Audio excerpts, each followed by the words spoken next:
All right, it is Wednesday, my dudes, and you are watching The Sweat presented by DraftKings. She's Jesse Cofield. I'm Emerson Lazia. Michael Lombardi is going to join us coming up in the show to do what he does best, which is bully me and talk football. Two of the NFL's biggest stars are about to clash and take on the Splash Brothers on the links. That is tomorrow. We will preview the match, the latest edition of the match, with a couple of our gorgeous golf gurus. Yeah, we know that when Michael Lombardi joins us, he's going to say something about how, he doesn't like being on the show with you. You're so annoying. Yeah, something but like that. You know what? I can see right through his BS, and he loves me. Okay, he loves Emerson. All right, well, we also have a 13-game main slate around baseball tonight. So DK's Gary and Thorne, RotoWire's Eric Halterman, and Paul Bruno are here to hand out their best bets and DFS plays. Let's start on the sportsbook side here, Gary, and starting with your favorite run line or money line bet for this evening. What is it? Yeah, I'll take the Giants at plus money right now. Even money. They're plus 100 on the road in Toronto. They've just been really hot. They are 18-5 in their last 23 road games, and they've got their ace going to the mound tonight in Logan Webb, who hasn't been phenomenal this season, but he's been pretty good. By basically any ERA or ERA estimator, he's in the mid 3.5s. He's been perfectly fine. The strikeouts have been down a little bit the last couple of weeks, but still, Logan Webb is a very good major league pitcher, and the Blue Jays are doing a bullpen game tonight. Trevor Richards might throw 2 or 3 innings. Bowden Francis might throw a couple of innings. Again, it just really seems like the Giants are in the advantageous position. They've had the better offense by WRC plus since the beginning of June. The only reason I can figure out that they're underdogs in this game is just the location of this game, but I don't think that should mean that much because, again, the Giants have just been winning on the road pretty much every single time they've been away from San Francisco. So at plus 100, I think there's some really nice value there. All right, Paul, what do you think? I'm looking at Baltimore on the money line, plus 110 over Cincinnati, largely due to the combination of that potent Orioles offense and the gas can known as Luke Weaver. This guy's posting a 6.86 ERA this year, along with a whip of 159. He hasn't been relevant for the last 4 years. In fact, he's been terrible. The O's should be salivating at the prospect of this matchup. I think I could hit off him. Oh, okay. Wow. Okay, Strong Paul. words from Paul. Let's go. All right, Eric, favorite run line or money line bet for this evening? To be clear, I don't think I could get a hit off of anybody involved in this game. They could all hit me quite hard, unfortunately. But I'm going to go with Marlins at Red Sox. It was minus 110 just very recently. It looks like it's already shifted to minus 120 because other people are feeling the same way as me. But I still like it there, and that's because I really like Braxton Garrett, the starter for the Marlins tonight. 3.64 ERA on the season, but a lot of the ERA estimators say things could be even better. Sierra sits at 301. His xFIP sits at 271. That's territory of some of the best starters in the league. His strikeout rate just shy of 29% this season to go with a 4.5% walk rate and a strong ground ball rate. But if you look just at that walk rate, there's 19 pitchers this season who have a walk rate under 6% in at least 70 innings. Pitchers like Joe Ryan, Zach Gallen, Max Scherzer, Zach Wheeler are in that group. Garrett has the highest strikeout rate of any of those guys. In fact, he beats all 4 of those names I just mentioned on both strikeout and walk rate. And he's facing an opener, Caleb Ort, today for the Red Sox. Even if I like Boston's lineup more, I'm on team Braxton Garrett is actually good. I think he's got a 2 ERA in his last 8 starts. I think that continues here. I think he leads the Marlins to victory. Paul, which game totals or first 5 plays are you looking at for tonight? Gary and I already touched on the Jays game with San Francisco. I'm on that one because we know it's a bullpen day for the Jays, so the Giants will score some runs. But I think the Jays will bounce back from only their second shutout of the season. It's going to be a high-scoring game, so I'm going to go over the 8.5 total in this one. Okay, Easy E, talk to me. Yeah, I'm looking at the Guardians at the Royals staying under 9.5 runs, minus 110 here. A lot of that just has to do with the 2 lineups involved. They've been really bad throughout the year. 26 for the Guardians and 29th for the Royals in Team WRC+. Now, the Guardians have been better in the month of June. They're actually all the way up to 10th but the Royals are still terrible, 26th. I guess that's technically an improvement on their 29th ranking for the season, but it's not good. They're not going to score a lot of runs here against Logan Allen, I don't think. Logan Allen has had a bit of a downturn in his last few starts, 6.92 ERA. Just 11 strikeouts against 9 walks. But again, it's the Royals. I think he gets back on track here. Even after that downturn, he's sitting at about league average in terms of strikeout, walk, and ground ball rates. He's just a completely solid all-around pitcher. The other side, Austin Cox, maybe the Guardians score a good amount of runs against him, but I like Allen enough to shut down this Royals offense. And again, at 9.5, this could be 7-2, and we're still in the under here. All right, Gare Bear, game total or first 5 play you are targeting on the DK Sportsbook. So I also had that Guardians-Royals game circled to the under, but let's go to Pittsburgh. We got the Padres and the Pirates in like a sneaky battle of phenomenal pitchers. The total in this game is set at 8. And yes, the Padres have been slightly better at scoring runs the last couple of weeks, but at even money to the under, I am very intrigued. I mean, Blake Snell alone has allowed 1 earned run in his last 31 innings pitched. That is a 0.29 ERA. He's got a 44% strikeout rate backing up all of his numbers in that span of time as well. He has just been phenomenal. This might be the best version of Blake Snell we've ever seen. And that's saying something. He was quite good when he pitched for the Tampa Bay Rays a half decade ago. I just think that the Pirates, who have the worst WRC plus in baseball the last 2 weeks, are going to have a real problem scoring off of Snell. And on the other side, I mean, Mitch Keller has had some bumps in the road the last month or so, but he looked really, really good in his last start, just 1 earned run over 7 innings. All his ERA estimators look perfectly fine. He's a, high 2.9, low 3.1, 3.2 type pitcher.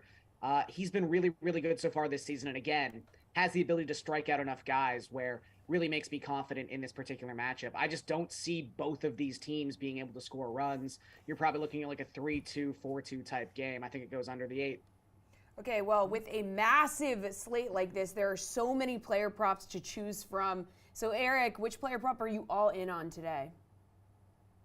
Yeah, I'm looking at Gunnar Henderson to get over 1.5 hits plus runs plus RBI. That's at minus 125 right now. This is sort of the good offensive game bet that we've talked about in the past. It's really hard to have a good offensive game that involves only 1 run, hit, or RBI.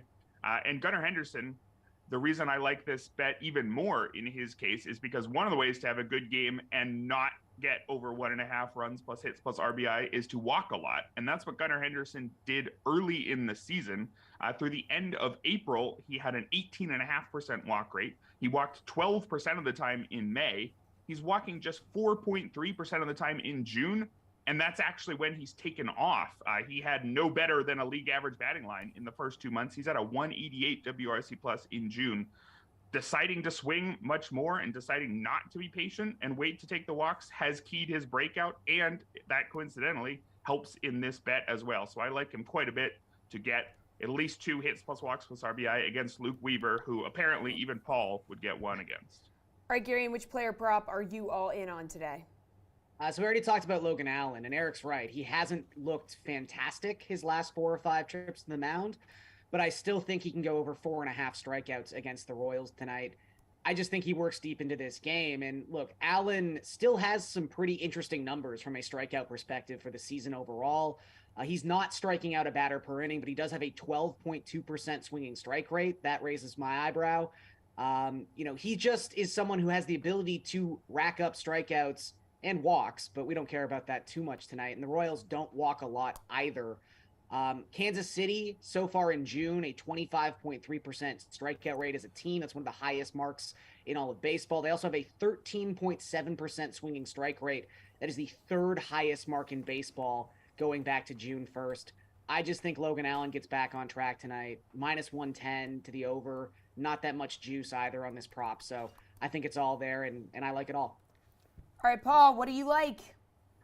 I like me. I had a 333 batting average in Jay's fantasy camp. That's why I said what I said before. But Heck in yeah, brother. heck yeah. Hell yeah. I like the pitcher strikeout props too, and I'm looking at Kodai Senga to go over 6.5 strikeouts tonight. He's facing a Brewers team that's among the league leaders in whiffing, and for his part, Senga has 53 strikeouts in only a few innings pitched. So 93 strikeouts, sorry, better than an inning strikeout per inning. So you need to have a starter who can eat up innings and strike out better than a batter per inning to go deep in these games. And he's been able to do that, going at least 5 innings in 10 of his 11 starts this year. So I like his chances tonight. All right, Gare Bear, let's talk lineups on DraftKings. Which pitcher do you need in your lineup tonight? So I think Blake Snell is like the number one without even talking about it too much, and I already kind of have. So let's talk about someone to pair with Blake Snell. JP Sears has quietly been really, really good for the Oakland Athletics the last 2 months. Over his last 8 starts, he's got a 2.93 ERA, 0.91 whip. He's striking out about 23% of opponents in that span of time, which is not an amazing strikeout rate, but it's good enough for someone who's just $7,100. And really, the key to this whole thing is the Yankees can't hit. I mean, without Aaron Judge, since he's gone on the IL, the Yankees have scored the fewest runs of any team in baseball. They have a very high strikeout rate, hovering around 23-24% in the month. I mean, JP Sears is coming off his best start of the season from a fantasy perspective. His last time out against the Guardians, 7 innings pitched, 8 strikeouts, almost 25 DraftKings points scored. I'm not sure if you can just, write that in with pen tonight in his projection, but I think somewhere between 18 to 22 DraftKings points is what you can expect, and that's 2.5 times value for someone, maybe even 3x value for a value pitcher. You take it every day of the week. All right, Paul, which dude on the bump tonight do you need to roster on DraftKings? You know what? I like working with both these guys, but I find that I agree with Gary in a hell of a lot. Blake Snell has to be the guy that you ride tonight. The dominant stretch that was talked about earlier is something I'm going to echo here. He's allowed 5 hits or less in 9 straight starts. That's ridiculous. He's given up only 2 earned runs in his last 6 starts. That's more than ridiculous. Piling up 56 strikeouts along the way. He's got to be the guy that you go with. I don't care about the $10,300 price tag. I think he's going to be able to be worth it tonight. Eric. Yeah, my favorites are some names we mentioned, Blake Snell and Braxton Garrett and JP Sears, who Gary went into detail on. I just want to add one more fact there on JP Sears. The main issue with JP Sears, major home run problem. He gets a above average amount of strikeouts, doesn't walk guys, but his ground ball rate just shy of 26%. Normally that sits right around 42 is about league average. He's about as low as you'll ever see, and it's led to the predictable home run issue. He's giving up almost 2 home runs per 9 innings, which is around the top of the scale for pitchers who keep their jobs. If he didn't do that, he'd actually be quite a promising pitcher. And guess what? The Yankees don't have Aaron Judge in this game, and they'll be playing in Oakland, where it's quite hard to hit home runs. I ordinarily would be pretty worried that JP Sears is going to give up a couple 3-run homers and just ruin your whole lineup. But I think against this Judge-less Yankees team, I think his one major flaw is not going to show up nearly as much. All right, Paul, I need your best bat for DFS today. Who are you going to be going with? I think anytime you have a batter flirting with a 400 batting average and playing in the Fenway bandbox, particularly when he's averaging better than 2 hits per game in his last 10 starts, you have to put him in there. So Luis Arias has to be the guy. The fact that his price tag is only $4,700 is an absolute gift. Throw in another fact that it's scheduled to be a bullpen day for the Sox, and this chalky pick is a no-brainer. All right, who do you have to have in your lineup, Eric? Yeah, I'm looking at a few Orioles. Probably Cedric Mullins is one of the most exciting ones. 4,700 versus Luke Weaver. Probably pairing him with Gunnar Henderson, who I talked about earlier. Luke Weaver, it's been talked about, but 6.86 ERA on the season, 10.80 ERA in his last 4 starts. It's ugly there. I want as many lefties as I can get. Cedric Mullins didn't return from an injury too long ago. Hasn't really had enough time for us to really see how good he's been since then. 3 hits in his 4 games plus 3 walks since his return. That's enough there that I'm thinking he's fine, and all he needs to be is fine to be a very exciting option against Luke Weaver. All right, Garion, who is an exciting option for you to slot into your lineup? I'm just going to go with Josh Young. Anytime the Rangers are facing a left-handed pitcher, you can pretty much just put Young into a lineup. And the nice thing about the Rangers is, despite the fact they have been arguably the best offensive team in baseball, pretty much since May 1st, I don't even know if it's an argument, it's just a fact, they're still pretty reasonably priced outside of, like, Marcus Semien and Corey Seager. Like, Young is only $4,700. I don't know if it's just people don't 100% really know who this guy is yet. He's just a sophomore, but Young is going to be starting the All-Star game for the American League at third base in 2 weeks' time. I mean, get to know this guy. He crushes left-handed pitching. He's got an ISO above 300. He's got a WRC plus of 177 within the split, and that's almost 80 plate appearances so far this season. So a reasonable sample size. We're talking about 80 games played in 2023. And then you've got Joey Wentz. He's the left-hander in question for the Tigers tonight, giving up over 2 home runs per 9 inning to opposing right-handed bats. I think the Rangers in general are just in a great spot. Young, though, is my favorite of the bunch. All right, baseball dudes, toodaloo. We're going to poke over to the NFL with Michael Lombardi of the GM Shuffle podcast, which we're bringing you a clip from. Right now, Michael and Femi talking the potential end of the Joel Embiid era in Philadelphia. What? The daytime talk shows earlier today, they were talking about your guy, Joel Embiid. Could he ask for a trade if the Sixers can't get over the hump, was the question, and how that was being phrased. What do you want your boy Daryl Morey to do here with free agency? It feels like they're kind of handcuffed a little bit. Yeah. I mean, when we get our informant on, we'll talk a lot about this because he knows a lot about this subject, deep undercover.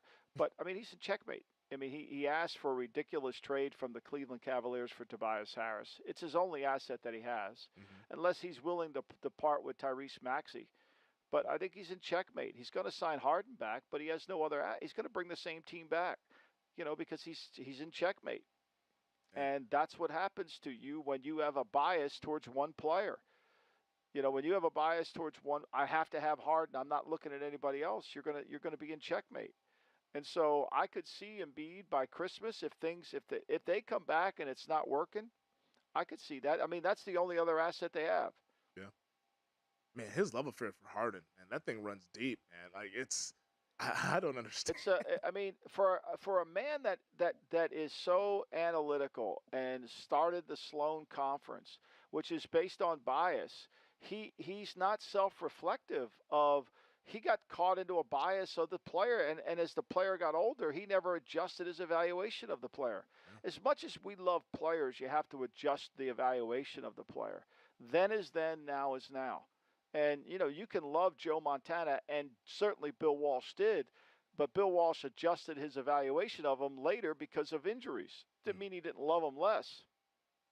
And Harden and Morey never won anything together. That's why I don't understand why there's this diehard allegiance. Morey's never. Well, but that doesn't matter. I mean, Morey's a lot like the Ravens. I mean, he's got a really good political back. He can carry the Southern primaries. I mean, and so he's able to convince people through his analytical jargon that this is. But yet the proof isn't there. But no one looks at the proof, right? Yeah. I mean, here's our guy, Ignaz Summerlewis. He's got proof, and he's being laughed at. Meanwhile, Morey has no proof, and he's being hailed. Yeah, there's no banners, there's no rings, there's no skins on the wall. Nothing ever, in any place ever. Nothing. But it doesn't work. It hasn't worked. He's not changing what he does. That's insane. What do you think happens with Damian Lillard? Because free agency's coming up on Friday. Lillard has he's yet to ask for a trade or anything like that, but I mean this is kind of coming to a head. Well, that's what we don't know if he has or not. Yeah. I mean, I think they have to make a move on him. I mean, they've got a decision: either they go young or they go all in. And they've got to ask themselves, what's the highest value that they can get? I mean, look, to me, like anything, I think you have to take the approach of let's explore and let's see what's out there, and let's make a decision based on what's out there. Let's not say we're trading them without knowing what's out there. Like, let's explore. Like, it may lead you down another road. Yeah, or maybe through exploration, you find out that somebody is really, really interested in Scoot Henderson and wants to give you some big-time veteran player that could pair alongside Damian Lillard, and you guys can go ahead and try to make a run for a title, because we know Lillard, he doesn't want to play with, like, the youth movement. Like, he said, I want to be on a title-contending team, is what he said, and now he's giving Portland a week to figure that out. What they're going to figure out in that week, it remains to be seen, but it feels like they kind of have to make a little bit of a decision between either we're going to go the Scoot Henderson route and build around him, or we're going to build a veteran-based team around Damian Lillard. You know? Well, I mean, are they going to try to trade? I mean, where's your boy Zion Williamson? He could be available. gosh. Well, that's a whole other subject. Yeah. And here he is right now, half Wow. of the GM Shuffle podcast, joining us here live on the Sweat, former NFL executive Michael Lombardi of the Lombardi line on VSiN. Good morning, Michael. Thank you for being here, despite the fact that Emerson is here as well. Yeah, I know. I tried to do, it's impossible to work around them, but we will do the best we can. We will do the best he can. He and I go back a long way, Yes, and we do. unfortunately, it's a long way back. And it's that experience that I've had to endure through the years. But it's good to be with you, Jess, though, I can tell you that. Michael, I love that, yeah. you have so many titles here. You are like a poor man's Ryan Seacrest. Get out of here. I only have one title. I do commentary on football. And Yeah, you are. 76ers. I mean, I kind of branched out a little bit, but I don't have the swag that you have. Yeah. I mean, I follow you on Instagram. You got a high profile. I mean, you're what they call, Jess, he's an influencer, isn't he? Yeah. Well- Next to Well, him. a He's media certainly- darling, I'm social not media sure. darling. What do you like, call an influencer who doesn't get paid to do the There you go. influencing? I don't know. What is that called, Emerson? What, an influencer who doesn't get paid? Yeah. Pro bono.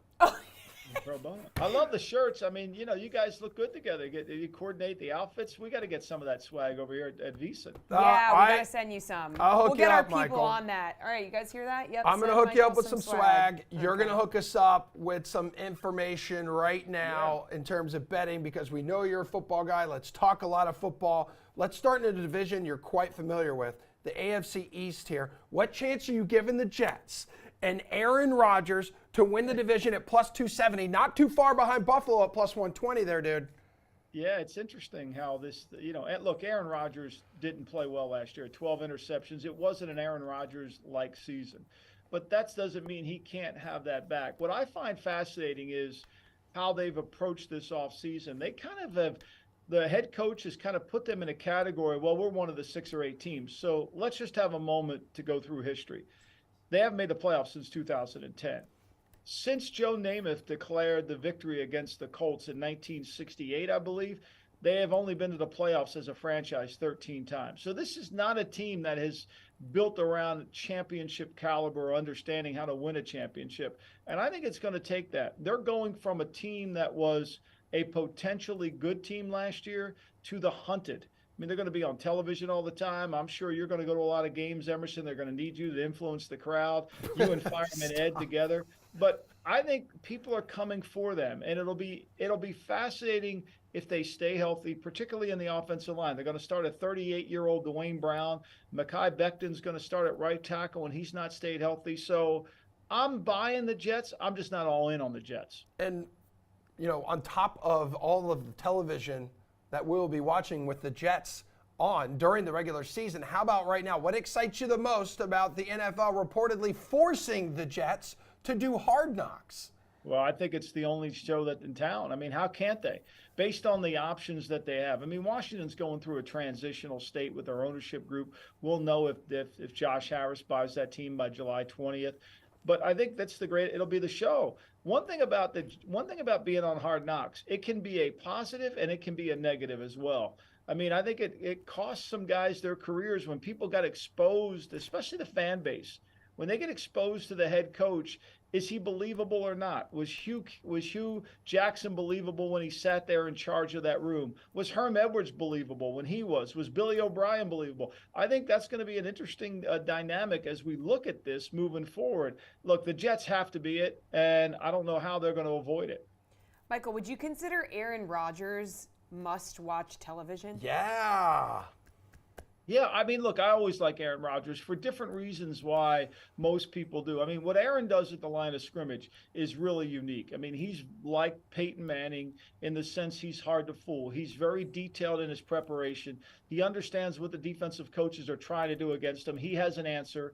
He gets only in trouble when you spring a surprise on him or you disguise the coverage. It's going to be how these receivers adapt. Now, look, I think Lassard will fit right in. I think Garrett Wilson will as well. I'm not sure Randall Cobb's going to have an impact because he's not really the third best receiver on this team, especially since they signed Mekhi Hardeman. But I do think that Rodgers is must-watch TV because he's so good and he's so accurate. Something he wasn't last year. There was an off meter last year, and it wasn't Russell Wilson off. Russell Wilson wouldn't run 2 years before he got traded to Denver. This was, to me, a lack of timing and symmetry between the players and Rodgers. Can take us into his psychedelics routine. Yeah, as well. his psychedelics routine. That's We gonna would be love incredible. to see that. I don't think they'll show that on Hard Knocks. Another new face in a new place, though, Derek Carr in New Orleans. Now, he said his breakup with the Raiders lit a fire inside of him to keep going. Does he make the Saints a legit contender, Michael? Well, look, Derek Carr's a good player, and he's got great arm strength. He's got the ability to make all the throws on the field. But there are times in games, including last year, before he got benched. Pittsburgh, 3rd and 5. If they get the first down, they're going to beat the Steelers. Against Tennessee, got a chance to throw the ball in the end zone for a touchdown, can't make it. Go back to the Cincinnati game when Rich Bisaccia was the head coach in the playoff game. They're 1st and goal at the 9, and they can't even get the ball in the end zone, and they could have won that game. And so Carr's fourth quarter performances have really taken a downward spiral in the sense that he hasn't been able to meet the expectations. I know they were really excited about him in Las Vegas last year, just as Gruden was excited when he inherited him. But he's going to have to prove that he can make the off-schedule plays, that he can make plays when it's the most critical time of the game. And I think that was something people worried about at Fresno State. I think it's something people worry about now. I think the Carolina Panthers are the team to watch in the South. I mean, look, Carolina was a team that was a helmet being stayed on DJ Moore's head from making the playoffs. They were also a missed extra point from making the playoffs. So I think, to me, if Bryce Young is as good as I suspect he might be, I think the Panthers have a lot of good things going for them. Plus 400. The Yeah. Panthers are to win the NFC South. Saints the favorite at plus 120. Yeah, Saints are plus 120 favorites. So you don't see that happening for the Saints, though, even though they are the plus 120 Look, I think favorites the here? Saints are a good defensive team. They struggled to play last year consistently. I think Carr will make them better, but if Carr, if the pressure gets to him and the moment, I think it becomes a challenge. How he adapts to Pete Carmichael's offense. I know they brought Gruden down there to try to help that out. I don't know what that means, but there's a lot of things to like about the Saints, but there's also a lot of things to like about the Panthers. And look, a lot of people are betting the Atlanta Falcons. Why? I don't know. Desmond Ridder played the last 4 games of the year. He threw 2 touchdown passes. He didn't throw an interception. He was very careful with the football, almost too careful.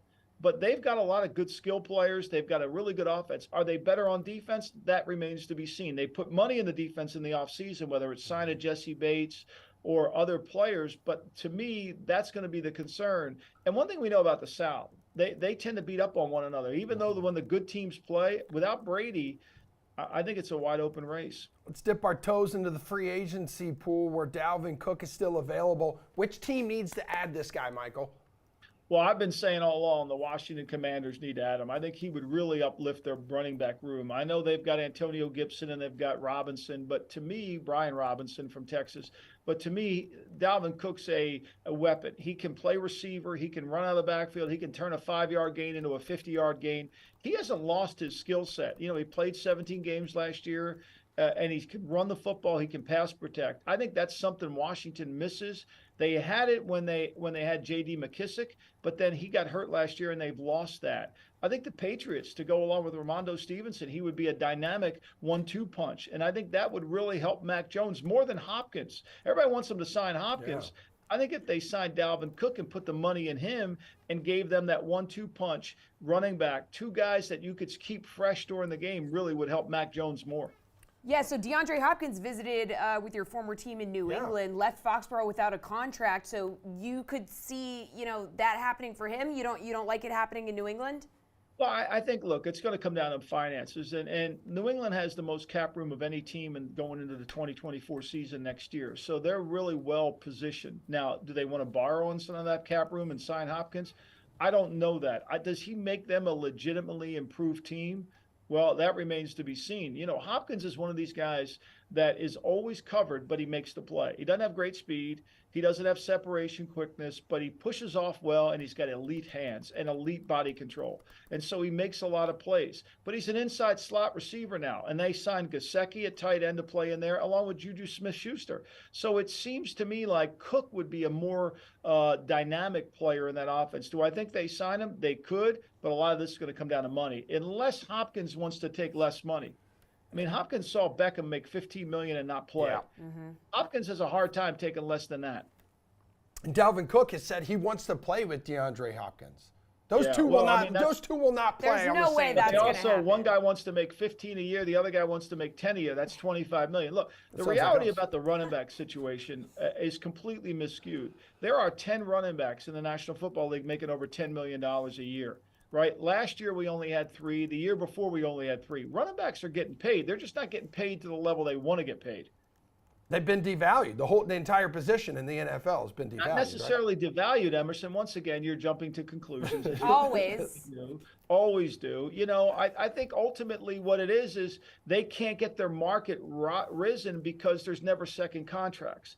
Well, quarterbacks' money continues to go up because there's always a second and third contract. Running backs, there's rarely that, and nobody wants to overpay. You've got the Christian McCaffrey at $16 million, but then you got the great Nick Chubb at 12. So there's that discrepancy. All right, let's jump to conclusions here with the VSiN betting guide coming out this week. Let's dive into some special markets here, Michael. Out of all the division races right now, who was the team? Give us a team not favored that you actually like to win the division. I know you've already mentioned the Panthers there. You've mentioned possibly the Falcons. Anywhere else? Yes. I love believe it or not, I love the Packers. I think the Packers are being misunderstood. I think it's interesting. Jordan Love has been 3 years in the system. He's ready to play now. They've got 2 great running backs in A.J. Dillon and Aaron Jones. Aaron Jones took a pay cut to $11 million just to keep that in perspective that they're not being valued. And their young receivers should be better this year. They have a good offensive line. Last year, the last 5 games of the year, they only gave up 17.4 points a game. Defensively, they got better. They held the Detroit Lions. Everybody loves the Lions. They held the Lions in 2 games to 35 points. The problem was they didn't score any points. They only scored 24 in 2 games. But I think they are going to be a threat in the North. I think it'll take them a little bit of time. I'm not sure September will be great for them. But I think as the year goes on, I think they're going to be a good team, assuming they don't get injured. I think they're a dark horse in there. I certainly like them at 7. Their odds are 7. They're what are they, plus 475? Yeah. They're actually worse than the Bears. Now, I don't know why that is.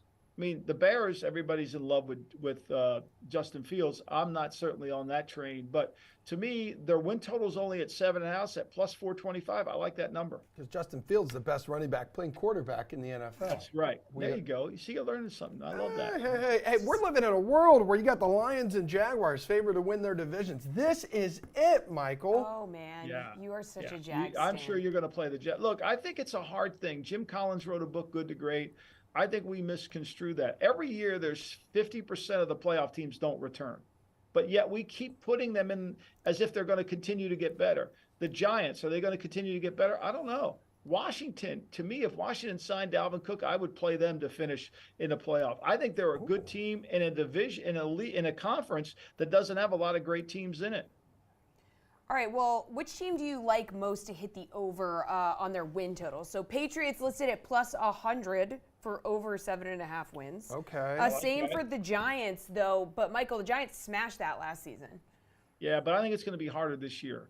I think everybody has a sense of Daniel Jones, what he's good at doing. You got to stop him from running the ball. He only averaged 6.9 yards per attempt throwing the football last year. So they're going to have to make some plays in the passing game. Saquon Barkley's not under contract. I suspect they'll get that done before we turn to training camp in July. I think they'll pay him. But to me, I love the Patriots. I mean, look, the Patriots are really good on defense.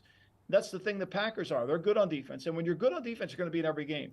And if you got a good field goal kicker and you're able to control field position and your quarterback, Mac Jones, doesn't turn the ball over, his rookie season, he averaged 2.4% of turning the ball over. Last year, the same thing happened, even though they had different coordinator. If he protects the ball at a better pace, I think he can really improve. Look, I love the Patriots. I work there, so I'm vested in that franchise. But I think they're better than most people give them credit for. Last year, with all the conversation about offensive coordinator and the offense, they're a Pierre Strong missed block on a punt. They're a ridiculous play against the Raiders, and then a Ramondo Stevenson fumble against the Bengals. And if they win those 3 games, they're an easy playoff team. Michael, who do you like coming out of each conference? Because as it currently stands, usual suspects there at the top of the AFC, KC, Buffalo, Cincinnati. On the NFC side, Eagles, 49ers, and the Cowboys. Well, I think, look, what I try to do in the guide is if we're all thinking alike, no one's thinking. And if you use the theory that there's 50% of the teams aren't going to make it back, you've got to put other teams in there. For example, I like the Cleveland Browns. I may eat those words. But I like the Cleveland Browns. I think Jim Schwartz really gives them a better defensive coordinator than Joe Wood. I think he'll play a wide 9 technique, so he'll utilize Myles Garrett. They signed Zadarius Smith to play on the outside. I think that'll help. I don't think Deshaun Watson could play any worse than he did. Frankly, Emerson, I think you would have played quarterback better last year for the Browns than he did. Thank you. I'm counting on him to make a huge, giant step forward. And if he does that and they can win close games and Kevin Stefanski doesn't go all analytical on me and try to go for it on 4th and inches at his own 25 in the first quarter, I think this is a really good team. They've got great personnel. They're good in the secondary. They got 2 first-round picks in the back end. They can rush, and they got Nick Chubb who can run the football. I think it could come together for them. I like them. All right, now lastly, and I want to say that Emerson added something to this question. I didn't add So anything. the question is, what's your favorite future bet out there for the 2023 NFL season? And Emerson added, and why is it the Jaguars winning the Super Bowl? Yeah, I don't have that one. I'm sure. Coward. I don't see that one. I would say my favorite future bet probably would be it's either going to be the Browns or the Packers to win their division. Okay. You got to take some risk here to get the right number. And a lot of it comes down to the team. Like, what does the team look like? We all know this. The injuries are going to impact. I would say also, my favorite pick would be the Cardinals. How are they going to win a lot of games? Or the Rams. Those numbers have been shrinking down below their win total.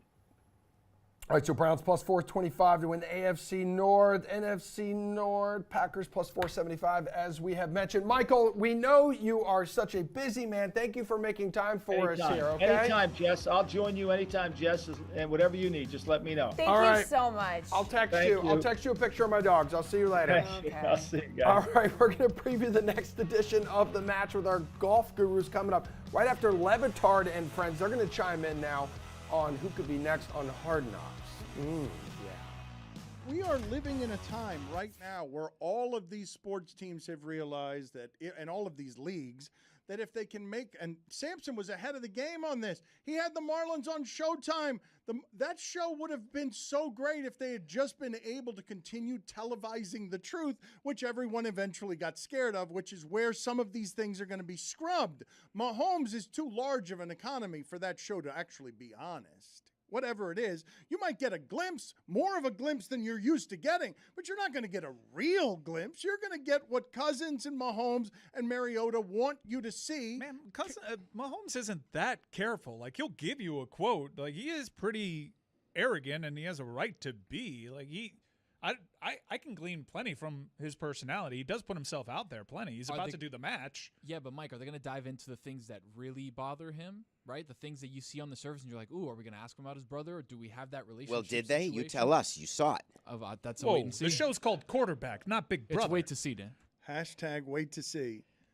The thing that I'm saying to you, Mike, and I'm saying to the audience, in my experience, that doesn't mean it can't change with young people and streaming and just what content becomes. But in my experience, that position is the most careful about the polishing of public things said and done more than any other position in sports, because it's the only position where you're the face and voice for an entire sports community when you're great at something, whether it's Cousins in Minnesota, even Mariota in Atlanta, because of how football matters. Has that not changed recently? We have Baker Mayfields and Cam Newtons and Lamar Jacksons, and we're analyzing Twitter behavior and Twitter likes. All of whom aren't doing documentaries, all of whom make their teams a little bit afraid of their general behavior because it's young people setting a new market for what old people get to make decisions on. Now, Mahomes is strong enough. Mahomes could actually do an honest thing. Mahomes has the power that he could do whatever he wants. But when Travis Kelce tried to do a dating show, Andy Reid shut that down. And Travis Kelce had to go win titles, and now he's got a podcast. But he did do the dating show. Like, he wanted to shut it down, but like he did do it. He did it over the objections for 1 year of management because of how it made him look, and tight ends are different than quarterbacks. Right, Travis Kelce does whatever the bleep he wants, including hosting SNL. No one's telling Travis Kelce what to do. Now, Mike, that he wanted to do a second season of that dating show. They convinced him otherwise, and he did it against their wishes. My larger point is, in my experience, those documentaries can't be honest. I'm not saying they can't give you glimpses of honesty. I'm saying that you're not going to get the kind. You might get more access than you're used to getting, but it's not going to be the all access that I would want from something like that. It's staged. It's manufactured access, but isn't that what we always talk about, Dan? It's like Hard Knocks. Why is this so interesting for the first week and a half? Because, it's football. We want to see what's happening inside the training camp. We want to see people being their goofy selves. We have Kirk Cousins, who is starch, right? I'm not going to say otherwise.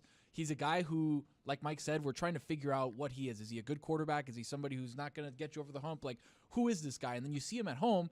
It's like, he's kind of starch there too. Tony, this is what I'm telling you about the selection of these three guys, and Mahomes can be the different one. But when I interviewed Mariota on Highly Questionable, I asked more questions of the sub that was next to him, the sandwich for Subway, that looked like Mariota than I did of Mariota, because Mariota was giving me so little in that interview. I was asking more questions about how much ham is in your nose there, because the Subway interview, by the way. Subway sandwich that was next to him was more interesting to me than whatever Mariota was going to say as rehearsed prospect giving interview as what he thinks a quarterback is supposed to be. Okay. All right. Did you want to? Yep. How about it? Welcome back to the sweat. All right, it's Wednesday. Dude, my wife got me this bracelet last week when she was on vacation, and I've never been a jewelry guy. It looks pretty cool. It is cool. I have to say it's cool, but you now don't like it's on me all the time. Yeah, that's kind of, you wear a wedding ring. I do, and I wear a watch, but I'm just not typically a bracelet guy, and it's always coming off. Anywho, my wife's a great gift giver. Thanks for being here today, Jason Sobel and Len Hochberg. We are going to talk some golf, not just jewelry, because tomorrow is a huge day. Yeah. Tomorrow is a huge, huge day in match. golf. Oh, I was talking about the first round of the Rocket Mortgage Classic. I was talking about the match. Oh, that's crazy. You have questions about that? I do. All right, let's get these out of the way. So we got former participants, Patrick Mahomes and Steph Curry. They're paired up with their current teammates. You got Travis Kelce and Klay Thompson. We're returning to the desert here, fellas. This is taking place at Wynn Golf Club in Vegas. $500 green fees for Wow. the average Joe like us. Okay, well, I bet they're not paying that. Len, can you tell us about the course and what style of play would serve best for this venue? Well, hopefully the $500 is for 18 holes. These guys will only be playing 12, and it's the course where we saw Brooks Koepka take down Bryson DeChambeau a few years ago, and then the quarterbacks last year played there. It's going to be beautiful on TV. It's going to be fantastic, just beautiful views and stuff. It's not an especially long course, which is good, and looks a little bit wide, which is good. But there's real problems and real trouble lurking around the greens for these guys. These guys have got to be on.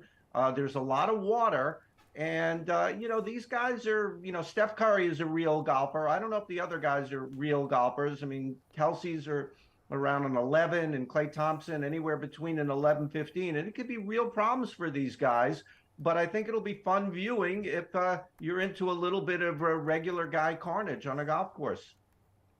All right, fair enough. Jason, what do you think? What can you say about the match here? Come on, Jay. Yeah, you're excited. Okay. So you're going to need to hit your drives really far and straight on this golf course. Ball striking is paramount here. You've got to hit it close to the pin. If you don't, you're going to need to get up and down, got to have some good wedge play around the greens, and, of course, you have to make putts. I don't know if Patrick Mahomes or Travis Kelce or Klay Thompson has it in him. So I think Steph Curry is the last guy left. I don't know. He plays golf. He's pretty good. I'll go with that. I don't know. We're breaking down this match. There's no golfers in it. I know. I don't know. Is I there know. a 3-point contest? Is there a can Kelsey like throw a block in there when they're trying to play? I don't know. I would say here's my very serious advice to all the bettors out there is that if you're going to bet on the match, make sure you know all the rules of the match before you bet on it. You wouldn't bet on a football game or a basketball game without knowing how long they're playing for, what the rules are, what's going on. Make sure you know. Are they playing with handicaps? Are they playing a scrambler, a shamble? Like, make sure you know everything that's going on before you start betting. But that said, there's one golfer in this, and it's Steph Curry. That's good advice. All right, so Len, then, what is your advice to anyone who is considering approaching this on the DK Sportsbook? We have Curry and Thompson heavy favorites right now at -230. Mahomes and Kelsey +195. Yeah, I like Jason's idea. We're asking if Kelsey's going to throw a block or anything. I'd like to see defense in golf. That would be really cool. Just get in the way of the shot and stuff. I mean, you might want to wear padding or something like that. But all indications are that the odds makers really view Steph Curry as the big star in this tournament. He's a +1. Mahomes is around a 7 or an 8, and the other two are in double digits. There's all kinds of prop bets, hole-in-ones, who's going to win a hole. That's just arbitrary and all of that. But as far as winning the match, you just got to go with Steph Curry. He is clearly the class here, and I think all the other guys are going to really, really struggle. All right, back to the PGA Tour, where I can confirm there are real golfers. Okay, Jason, you'll like this one. Yeah, you're gonna love this, Jason. So we return to Detroit Golf Club for the Rocket Mortgage Classic. Top heavy field. So Jason, major keys for this course and which types of golfers are going to perform well here? Yeah, so I think you're going to want to hit it long and straight off the tee. There he is. I see that, but that's exactly what I'm looking for. You look at the last 3 winners at Detroit Golf Club. It's Bryson DeChambeau, Cam Davis, Tony Finau. There's some very evident connective tissue between the 3 of them. They're all very, very good drivers of the golf ball. So I'm starting everything by looking at strokes gained off the tee and driving distance, total driving stats this week. And I want guys who absolutely mash it off the tee. If you're a Ches Reavie who played really well through most of the event at the Travelers last week, you don't mash it off the tee, you're probably not making my list this week. All right, Len, do you agree? We need some dudes who are going to mash it off the tee here. Hiss missiles.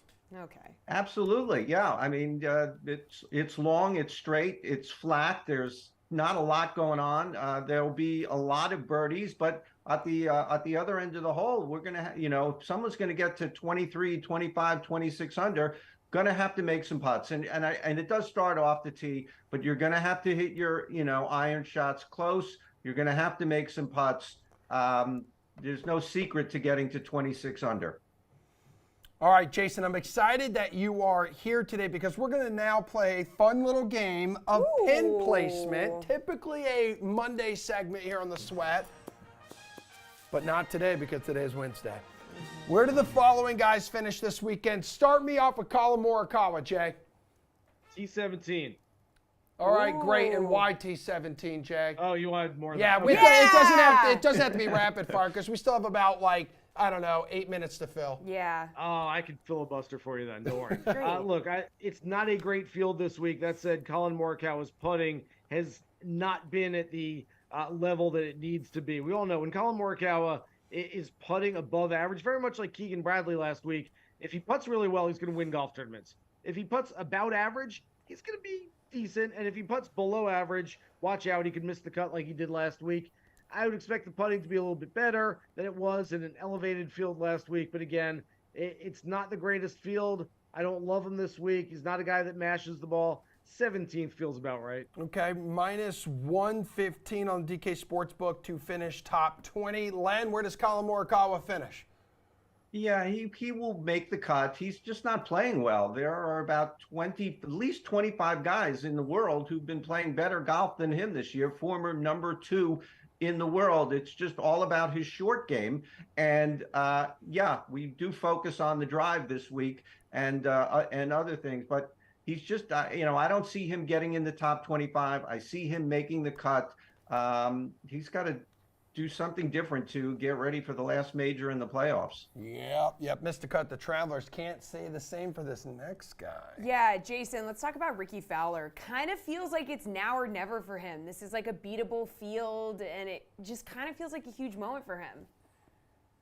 I am throwing out the caveat emptor on Ricky Fowler this week. Look, I love Ricky. Ricky's played some great golf. Ricky has played a lot of golf in a row. He has gotten himself into contention just in the last 2 weeks.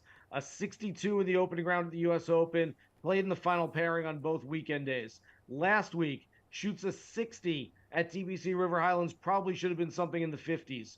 There's a lot of golf there. He's a Rocket Mortgage guy. We all see the commercials on every commercial break, which happens apparently every 2 minutes on a network golf broadcast. I'm a little worried, a little buyer beware of Ricky right near the top of the leaderboard, top of the odds board, and going all in on him this week. I still think it's going to be a good week. I'll throw Ricky in 11th place, but as a guy who's either the co-favorite or right near it right now, that's probably not good enough. Len, it's not Ricky's week. What do you think?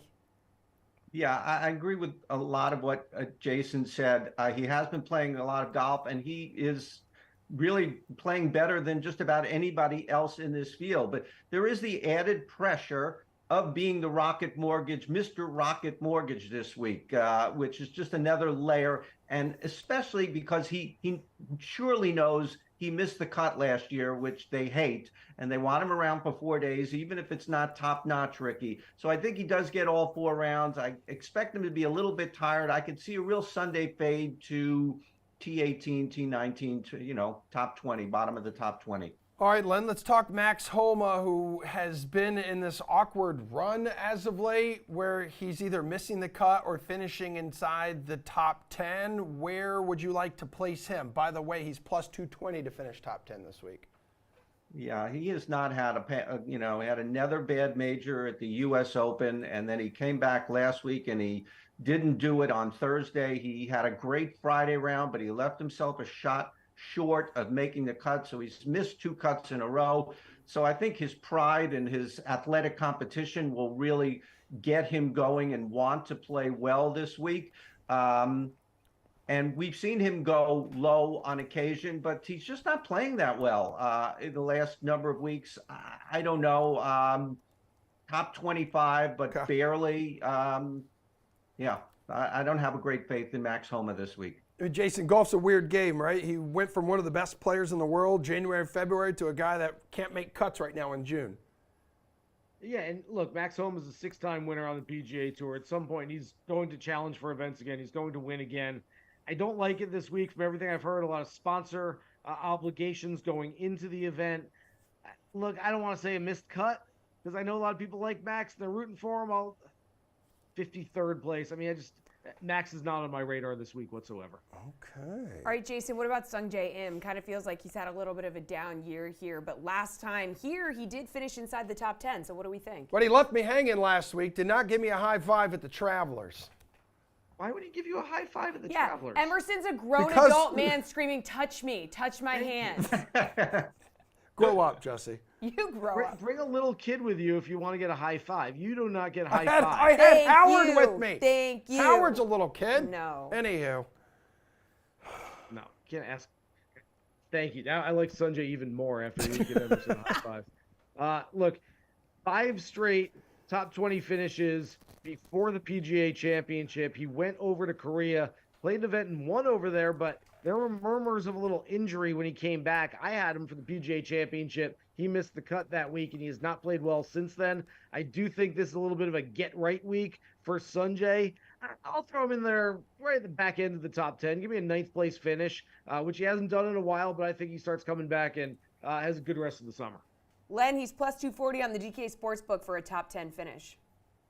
Yeah, that trip to Korea the week before the PGA, maybe there was a big sponsor commitment. Obviously, there was some commitment he had to fulfill there, and he won the tournament, but he has not been the same. 5 tournaments since, 3 missed cuts, no top 25s. He switched caddies last week. I don't know. I haven't been able to confirm and find out if Willie Wilcox, a former PGA Tour player who was his caddy last week and has caddied for the amateur Ben Carr, will be on the bag going forward. That would probably be a good thing for Sung J M, but I don't know about that. And I'm not high on Sung J M this week either. 35th place, something. All right. Quickly on these last two questions here, guys. Which long shot golfer you like to finish top 10, Jay? How deep can we go long shot? As deep as you I need want. parameters Go ahead. here. Go ahead. Because I know you All right. always include long shots in your articles. Just Go go crazy. give us one. All right, let me give you. I mean, I got a bunch for this week. Let me go. Austin Eckroat, who opened at 80 in the DK Sportsbook, and for an outright, and I think it's all the way down to probably 50 right now. But really like Austin Eckroat this week. 5 straight top 30 finishes. He's been positive strokes gained off the tee. Again, that's the number we're looking for in 8 consecutive events. The kid's got a little bit of it. I talked to him at the U.S. Open a little bit, and he just feels like a guy he's going to have some staying power on the PGA Tour. I like him. Okay, Len, you got a long shot finishing in top 10. Someone has that it factor?